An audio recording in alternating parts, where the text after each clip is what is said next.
স্থানীয় সময় শনিবার ফজরের নামাজের সময় মুহুর্মুহু ক্ষেপণাস্ত্র আঘাত হানে গাজা শহরে বাস্তুচ্যুতদের টার্গেট করে তাদের আশ্রয়স্থল দারাজ এলাকার আলতাবিন স্কুলে হামলা চালায় ইসরায়েলি বাহিনী। মুহূর্তেই বোমা বিস্ফোরণে আগুন ধরে যায় স্কুলটিতে।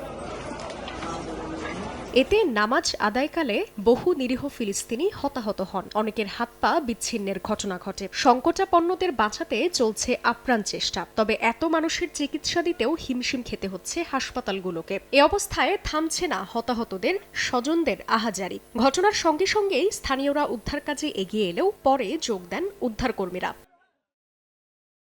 এদিকে এ ঘটনায় তীব্র নিন্দা জানিয়ে ফিলিস্তিন ইসলামিক জিহাদ কর্তৃপক্ষ বলছে, নেতানিয়াহু বাহিনী রীতিমতো গণহত্যা চালাচ্ছে। তবে তেল আবিবের দাবি, স্কুলটি হামাসের সদর দফতর হিসেবে ব্যবহারের পাশাপাশি সন্ত্রাসী কর্মকাণ্ড পরিচালনা করা হতো।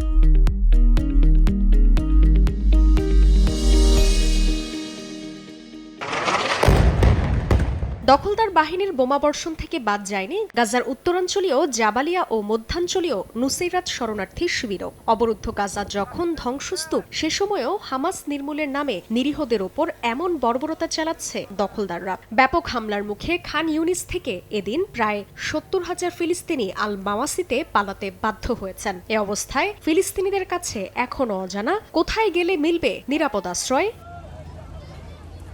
জান্নাতুল সাদিয়া, সময় সংবাদ।